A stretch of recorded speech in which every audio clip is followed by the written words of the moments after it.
Maximizando a hipertrofia, possível contribuição do alongamento, o quê? Entre as séries. Existe evidência, existem estudos comentando sobre isso. Dentro dessa perspectiva aqui, ele traz 3 mecanismos principais, tá? Em relação ao que ele acredita que seja a contribuição do alongamento entre as séries para gerar hipertrofia, tá? Pensando na hipertrofia.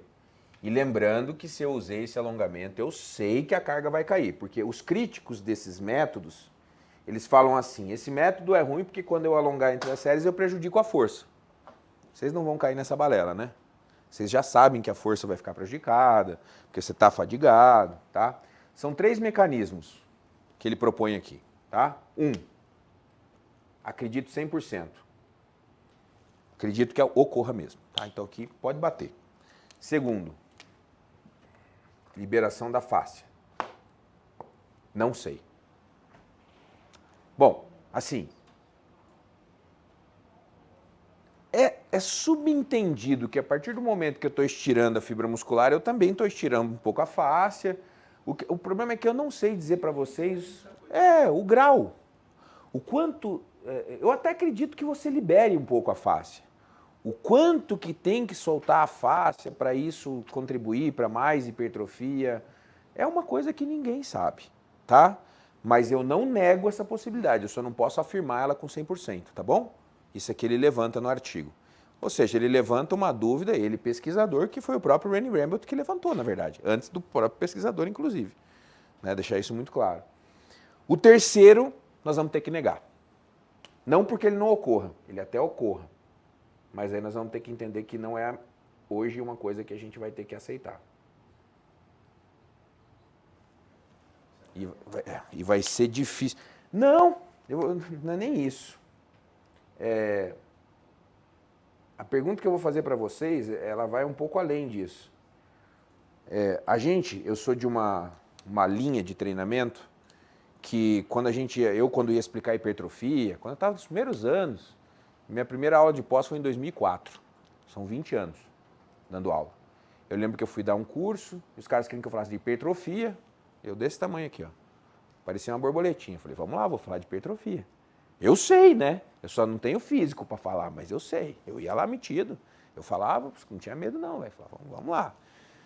Aí, na primeira explicação que eu dei, eu usava um artigo que mostrava que quando você treina, você tem o dano muscular, aí tem uma inflamação local, inclusive mediadores inflamatórios que ali ficam por um tempo, e que depois, na recuperação, você aumentaria a síntese proteica e adicionaria novas proteínas.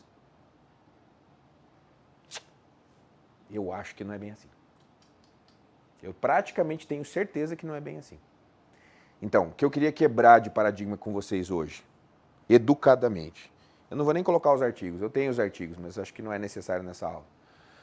Você não precisa quebrar o músculo para ele crescer. E digo mais, se você quebrar muito a fibra, em vez de você usar a síntese proteica para crescer, você usa a síntese proteica só para reparar. Similar ao que aconteceria numa lesão. Porque a gente fala em treino, a gente fala em microlesão, tá? Então eu vou tentar trazer essa perspectiva para vocês entenderem e eu consigo, apesar de eu ter isso em slide, eu consigo desenhar a figura do artigo aqui para vocês entenderem o que o cara quis dizer quando ele começou a estudar isso. Um grupo de pesquisadores que está estudando esse assunto é um grupo de pesquisadores do Brasil, viu? Eles têm essa linha de pesquisa sobre o dano muscular. Eu estou falando isso porque a gente tem que aceitar certas evidências até um certo ponto, tá, pessoal? Mas o que eles entendem lá, ó? A figura deles é mais ou menos assim, a do artigo, tá? Vem aqui. Na vertical de vocês, quantos por cento de síntese proteica? E eles colocam síntese proteica miofibrilar. Tá? Então, no artigo, vocês vão lá, tem o myoprotein síntese, que é síntese proteica miofibrilar, beleza? Então, aqui embaixo, eles vão colocar para vocês as semanas de treino. Semana 1, aí ele vem cá.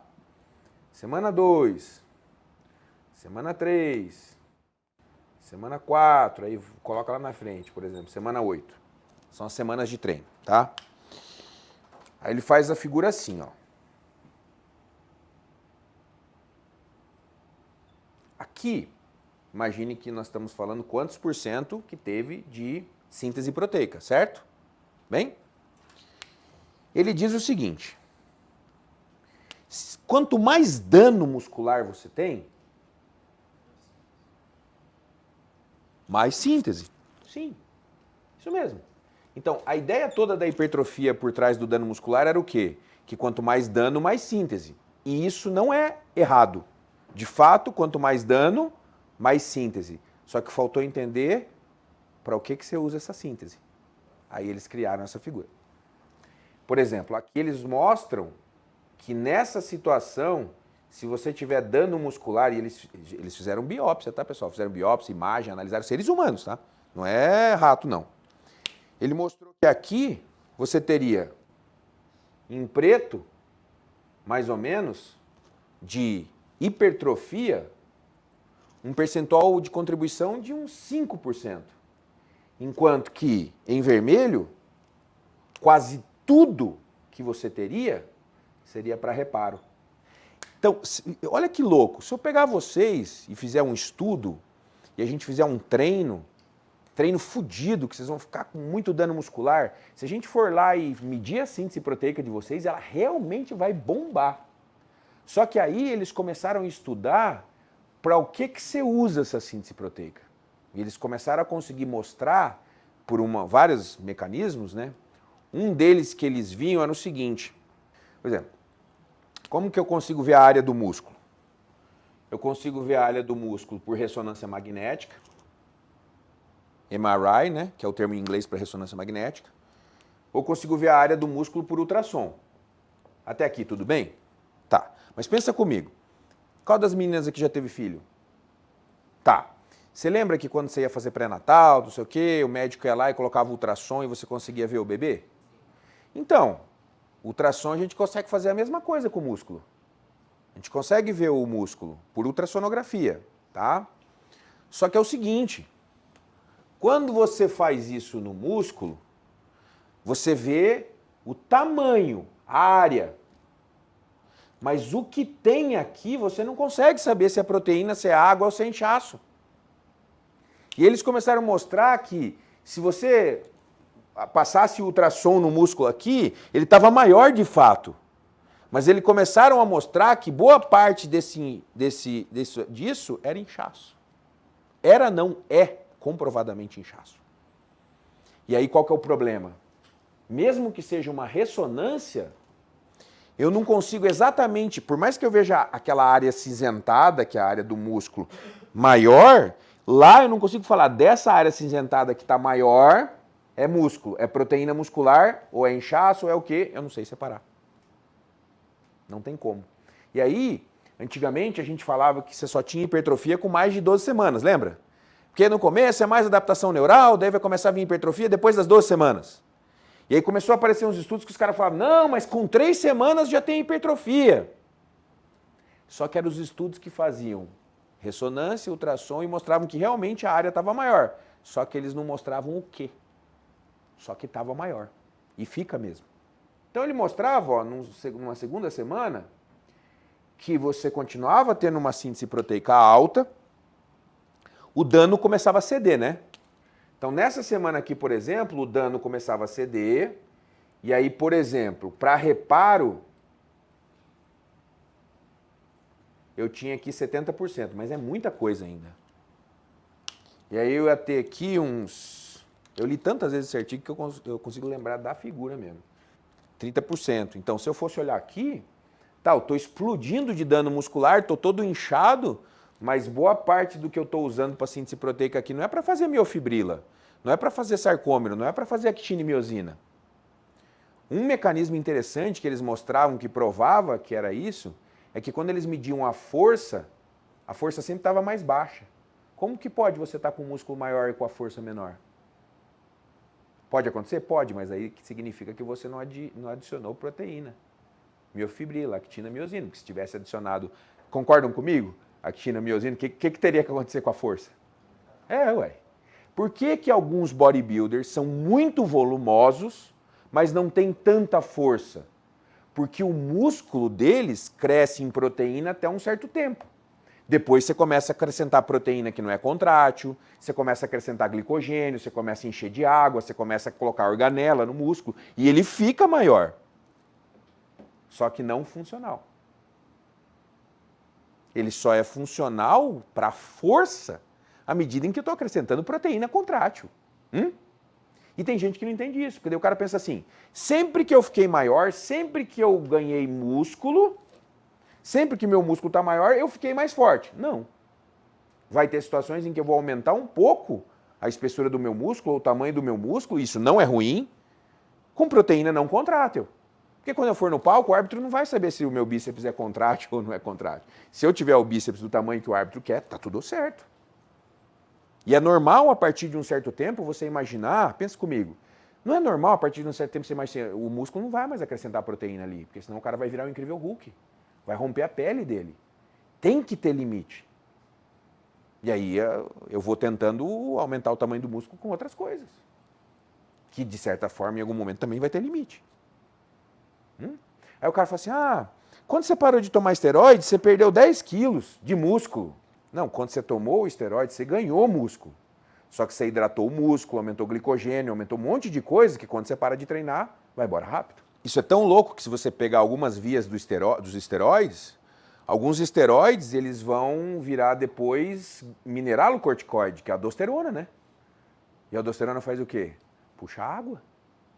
Você às vezes vê o cara tomando um esteroide, deu 2, 3 meses, ele parece um panetone. Aí você colocou ele no forno, né? O cara parece o Kiko do Chaves, né? Não é só a comida. Você vê que o cara está intoxicado com o esteroide. Você olha para a pele, você olha para o cabelo, você fala, nossa, esse ciclo tá ruim. Tá ruim. E o cara tá ali, tô ganhando peso, então vamos. Então, eles foram vendo que quando que começou a ceder, parece, isso aqui tudo é uma média, tá, pessoal? Parece que a partir da 4ª semana, você tinha, por exemplo, uma contribuição de 30% para reparo e uma contribuição de 70% para hipertrofia, de fato. Então, o que eu posso falar com certeza para vocês disso aqui? Aqui eu estou hipertrofiando, mas muito pouco. E quanto mais eu tiver dano, menos eu estou, de fato, hipertrofiando. Ou seja, eu posso ficar feliz pelo treino igual um cavalo e não E não fica dolorido. Nós vamos chegar em tudo isso. Depois eu ainda vou explicar a dor, que eu não cheguei nem lá ainda. E aí eu falei assim, cuidado para não alongar demais. Cuidado para não puxar demais. Isso aqui para mim é tão louco na minha cabeça que eu sempre falava assim, ó, mas os caras não entendem. A Ângela estava começando o treino por agachamento durante 2 meses, um bloco da periodização. Aí de repente eu trocava o primeiro exercício de agachamento para fundo com 2 steps. Eu pensava assim, cara, o afundo já é demoníaco. Aí eu coloco um step na frente e um atrás, quer dizer, aumentando os graus de liberdade, aumentando estiramento, quer dizer, eu pensava assim, cara, nem faz até a falha as primeiras semanas. Porque se você já fizer como é que fica no outro dia? Zoado. Por exemplo, você pode ter força no membro inferior, fazer bicicleta, ser bem condicionado. Joga a bola no final de semana pra você ver. Você fica zoado na segunda-feira. Porque você está desadaptado a fazer aquele movimento. Eu sempre explico assim, um bom treinador, quando ele faz uma troca de bloco de exercícios, ele não apela nos métodos no começo. Porque não precisa. Não faz sentido. Se você trocar o exercício e ainda encher de método o exercício, você vai ficar por aqui, ó. E não por aqui. Tem pessoas que vão ser mais suscetíveis ao dano, menos suscetíveis ao dano. A biologia é maluca. Tem tudo, tem como explicar tudo. Quer dizer, tentar explicar. Mas ele fala que realmente a hipertrofia começa a prevalecer da 4ª semana para frente.